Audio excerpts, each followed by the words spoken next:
El día 16 de octubre es el Día Mundial de la Alimentación.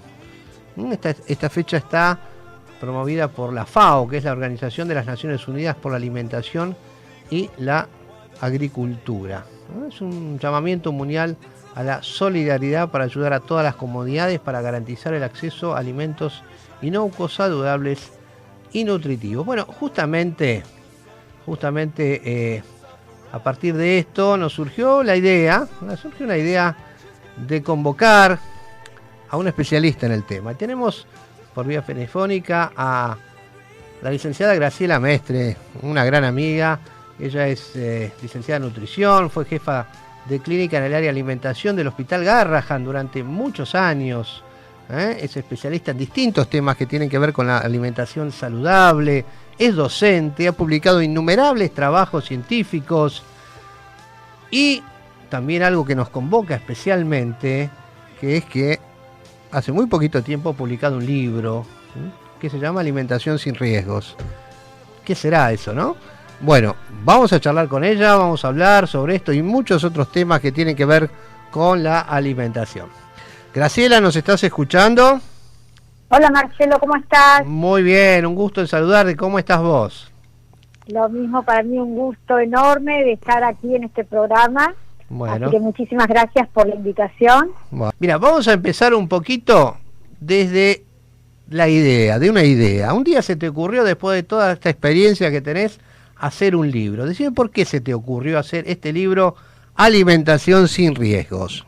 La idea de plasmar, digamos, de escribir toda mi experiencia, que son casi 33 años de actividad hospitalaria en el Hospital Garrahan, buscando justamente de poder brindar a los pacientes, que justamente la razón de ser de la institución, no de salud, brindar a los pacientes y también a los compañeros que trabajan en la institución a través del comedor hospitalario, la mejor alimentación que fuese adecuada desde el punto de vista nutricional, haciendo dietoterapia cuando es necesario y fundamentalmente haciendo prevención de infecciones e intoxicaciones alimentarias. Ajá. Este tema que es tan importante, sí, a tener en cuenta, porque yo creo que es muy importante cuando también un poco diferenciar, ¿no? Que la inocuidad alimentaria es fundamental, es básica, y pero atraviesa también a todos, a nivel nacional, a nivel institucional, digamos, los controles en toda la cadena alimentaria. ¿Cuáles son los riesgos de la alimentación entonces? Cuando hablamos de alimentación inocua es todos los controles que se hacen a través de la cadena alimentaria para que los alimentos tengan la menor cantidad de microorganismos, que son los más importantes, ¿no? Sí. Pero cuando hablamos de prevención de infecciones alimentarias, que es de lo que trata el libro justamente, sí, los alimentos tienen estos peligros, porque los tienen, porque hay veces que por más que se hagan muchísimas acciones a nivel de buenas prácticas agrícolas, buenas prácticas ganaderas, es imposible asegurar que los alimentos no tengan peligros porque los tienen. Ajá. Entonces es fundamental, que de eso trata el libro, en principio conocer estos microorganismos, cuáles son los de riesgos de acuerdo a la situación biológica, o sea, de acuerdo a, en principio, desde el embarazo, cuáles son los riesgos que tiene la mujer embarazada, ¿no? Que vos como ginecólogo sabés que existen, ¿no? Así es. Riesgos microbiológicos que a través de la alimentación y que por desconocimiento muchas veces eso puede provocar un aborto o un nacimiento prematuro, o riesgos en el bebé una vez que nace. Correcto. Entonces, conocer los riesgos desde el embarazo, desde los primeros años, ¿no? Del niño hasta los 5 años, la vulnerabilidad de esta etapa, conocer los riesgos que se tienen también cuando cuando van pasando los años y se llega a la etapa de más avanzada, porque todos los sistemas van decayendo y el sistema inmunológico también. Yo voy y compro, no sé, 1 kilo de carne, ¿no? Compro 1 kilo de asado ¿qué gérmenes puedo encontrarme a mí? ¿Cuál es el riesgo que yo tengo? Bueno, es la Escherichia coli, ¿no? La Escherichia coli. Todo la Escherichia coli O157H7, que sabemos que es una enfermedad que puede provocar síndrome urémico hemolítico, más que nada en los niños, en los menores de 5 años, y bueno, y también es de riesgo en las personas más grandes, de mayor edad. Entonces, bueno. Y decime una cosa en general, cualquier alimento que yo pueda comprar puede llegar a tener gérmenes, microbios. Sí, o sea, la mayor parte de los alimentos tienen algún tipo de peligro. Ajá. Entonces, lo que hay que saber bien es, más que nada, cómo tratar esos alimentos. De acuerdo al tipo de peligro, cómo tratarlos, cómo prevenir que ese peligro ocurra, ¿no? O sea, qué cuidados tengo que tener o en la cadena de frío, o qué cuidados tengo que tener durante la cocción o durante la higiene, y de acuerdo al tipo de peligro que sea, y de acuerdo también al riesgo que tenga la persona, ¿no? Como te decía, de acuerdo a la situación de vida, o también a la situación patológica, porque no nos olvidemos que, por ejemplo, estamos en este momento en una pandemia de COVID, pero además tenemos una pandemia que es de sobrepeso y de obesidad, y de diabetes 2. Correcto, y eso también provoca una desestabilización del sistema inmunológico, y hace que todas estas personas también tengan mayor riesgo de contraer enfermedades alimentarias. Perfecto. A ver, contame, vamos un poquito ahora a tu libro, después quiero preguntarte unas otras cosas.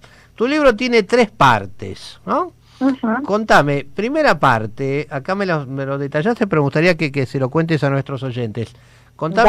Dale. A ver, decime. Mirá, la primera parte habla justamente de esta evaluación de los riesgos de acuerdo a la situación biológica, digamos, del ser humano, o sea, de acuerdo que estés embarazada, que sea un niño, o que sea un adulto mayor, o sea, de acuerdo a la situación biológica, cuáles son los riesgos más prevalentes, ¿no? O sea, cuando hablamos de riesgos, cuáles son los microorganismos más prevalentes. Correcto. Como te decía, de pronto en la embarazada va a ser Listeria monocitogénesis y Toxoplasma gondii por la gravedad de la enfermedad que provoca, ¿no? Exacto. Entonces, la primera parte habla de eso, incluso de los riesgos que tienen, bueno, después las morbilidades, o sea, en situaciones más específicas de, por ejemplo, trasplantados, que bueno, esto es lo que trabajamos muchísimo en el hospital, porque nosotros es un hospital de alta complejidad donde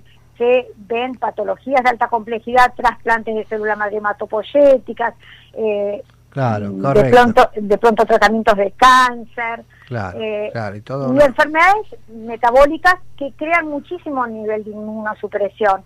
Entonces, si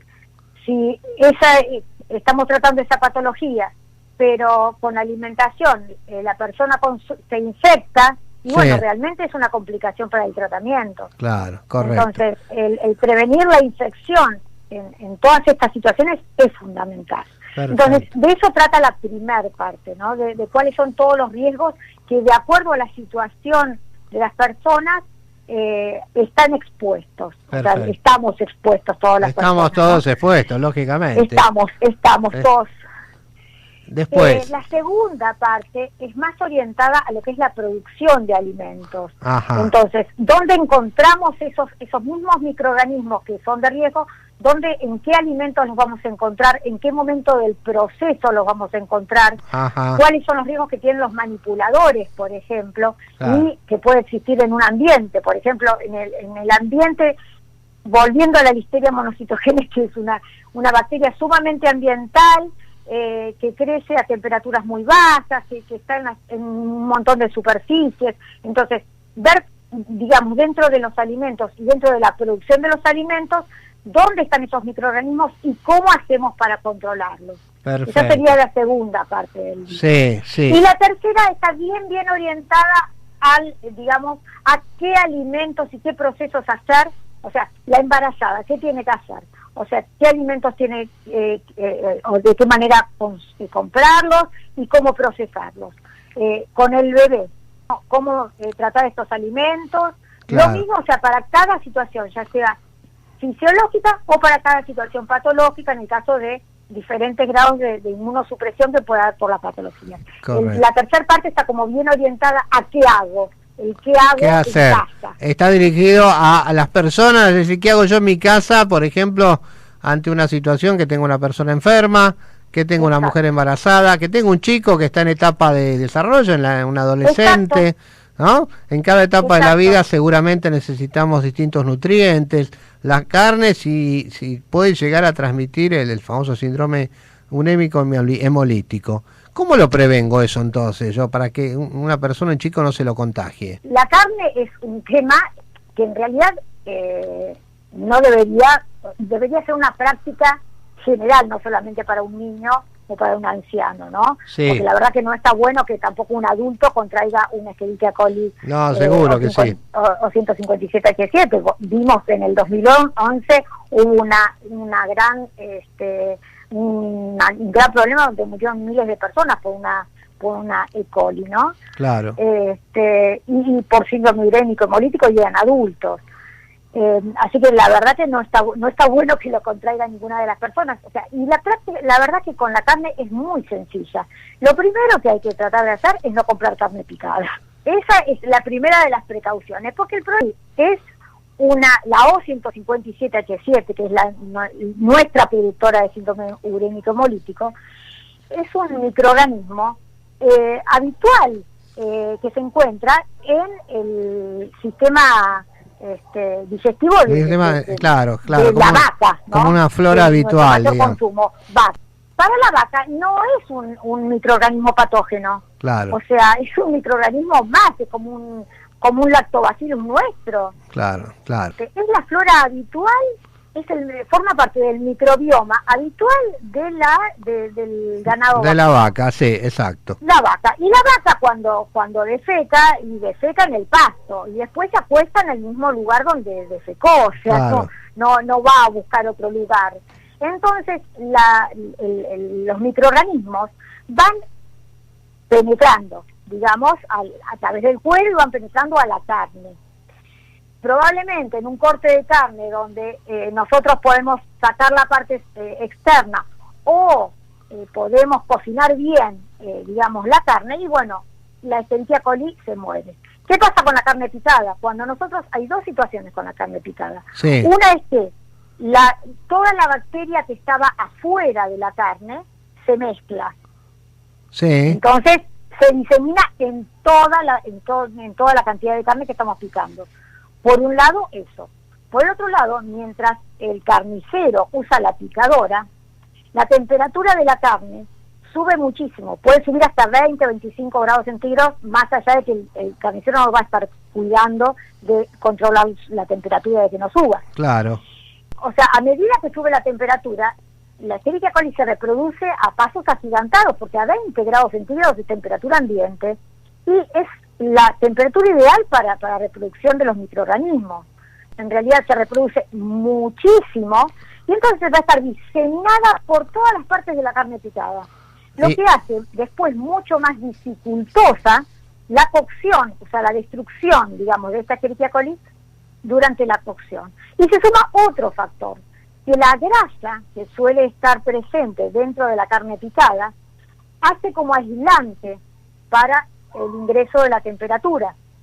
Ah, correcto. La carne tiene que estar bien cocida. Bien cocida, entonces mato todas esas bacterias. Sí, matamos la Escherichia coli se muere. Está Por bien. ahí lo que no mueren son otros microorganismos, como son los esporulados. Pero los esporulados. Por eso es importante, después de cocida, que el alimento sea consumido en forma inmediata, claro, o que se refrigere rápidamente y luego se vuelva a recalentar rápidamente. O sea, nunca mantenerlo a temperatura ambiente después, porque ahí sí van a germinar las bacterias, otras bacterias que son esporuladas, y también nos van a provocar enfermedad. El veganismo, contame del veganismo, ¿qué opinas? Acaba de salir un position statement de la Asociación de Nutricionistas. El veganismo o el vegetarianismo, digamos, o la alimentación basada en plantas, que es lo que, digamos, el nombre genérico que se da actualmente, no es de riesgo siempre y cuando sea acompañado por un profesional de la nutrición, acompañado adecuadamente. Perfecto. Porque requiere sí de suplementación. En principio requiere de un registro, o sea, de llevar un registro de lo que consume la persona para poderlo poner en una plantilla que nosotros decimos y ver todos esos micronutrientes, ¿no? Sí. O sea, qué micronutriente está cubriendo y qué micronutriente no está cubriendo. De esa manera poder o hacer las manipulaciones, digamos, alimentarias que necesitemos hacer para que los cubra, o suplementarles. Si no está bien, cubrir con la alimentación. Perfecto. ¿Qué hacemos con las verduras, ¿no? Especialmente ahora en pandemia? Las lavamos con agua, jabón, lavandina. ¿Cómo hacemos antes supongamos que son verduras que vamos a consumir crudas, ¿no? Depende, o sea, para una población, digamos, o sea, que tiene su sistema inmunológico bien, o sea, intacto, digamos, que puede hacer frente, digamos, a una población adulta, sí, en general las verduras hay que hacer un buen... Mira, lo más importante con las verduras es el barrido, o sea, el barrido de los microorganismos a través del lavado, porque sabemos que el lavado no mata ningún microorganismo. El cloro baja un poquitito la carga microbiana, pero es mínimo lo que baja. Ajá. En realidad, lo más importante en la verdura cruda es el lavado hoja por hoja bajo el chorro de agua. Perfecto. Ese es el dato importante que quiero que se transmita. Es fundamental. Es el lavado hoja por hoja, y la lavandina, si queremos, le agregamos, pero fundamentalmente lo que importa es el lavado. Arrastrar. Si queremos agregarle un plus, podemos agregar unas gotitas de lavandina, dejarlo durante 5 minutos actuar, pero ya te digo, el descenso de la carga microbiana es leve. Perfecto. Podemos hacerlo, pero no olvidarnos de hacer después, por supuesto, después de la lavandina, hacer nuevamente el lavado. Claro, hoja por hoja. Claro, seguro que sí. A ver, mira, lo más importante es el lavado. Nos quedan pocos minutos, pero quiero que me hables de un tema que vos me enviaste, que me parece importantísimo, que es un estudio que hiciste sobre micronutrientes para uso en terapias nutricionales, cetogénicas. Bueno, esa es otra rama, es otra de los pilares, digamos, en los cuales yo trabajé en el hospital, sigo trabajando actualmente, es en las terapias cetogénicas, que en su primer momento, o sea, se usan, o sea, fueron diseñadas para epilepsia, para el control de las epilepsias refractarias. Ajá. Y actualmente se está abriendo muchísimo la aplicación, porque se está viendo que pueden ser aplicadas en otras enfermedades neurometabólicas, como pueden ser, por ejemplo, la migraña, las enfermedades neurodegenerativas. Correcto. Se está investigando muchísimo en enfermedades neurodegenerativas e incluso en la prevención, digamos, en la morbilidad, de las comorbilidades, en el caso de COVID y obesidad mórbida, por ejemplo. Perfecto. Pero bueno, es un tema, lo lindo, digamos, que hice actualmente, lo más innovador, fue el desarrollo de una plantilla. Bueno, no la hice yo sola, la hicimos con un grupo de un grupo de estudio de terapias cetogénicas del colegio de la provincia de Buenos Aires. Sí. Y es el desarrollo de una plantilla donde vamos a poder o sea, incorporar la alimentación y los alimentos, digamos, se hizo una evaluación de todos los alimentos. Ajá. Nuestros, porque no teníamos esto acá, o sea, con nuestras marcas de lácteos, nuestras marcas de yogures, nuestras marcas de todo lo comercial y los alimentos frescos, por supuesto, con todos los micronutrientes que aportan. Entonces se va a poder hacer una evaluación bien exhaustiva, digamos, de qué estamos cubriendo y qué no se cubre para poder suplementarlo. Realmente esto es un trabajo muy interesante. Muy interesante por lo que estoy leyendo, la verdad que sí. Yo te voy a despedir ahora porque nos quedamos sin tiempo, pero yo te voy a dejar una invitación en el aire, porque seguramente vamos a volver a encontrarnos, porque sobre el tema de alimentación hay muchísimas dudas y muchísimas preguntas. Un beso grande y te agradezco muchísimo que hayas estado con nosotros. Bueno, muchísimas gracias a vos y a todos los oyentes. Bueno, te mando un beso grande. Placer. Igualmente, Graciela, gracias. Bueno, ha sido la licenciada Graciela Mestre, que bueno, como ustedes vieron, es una especialista en nutrición, con muchísimos años de experiencia,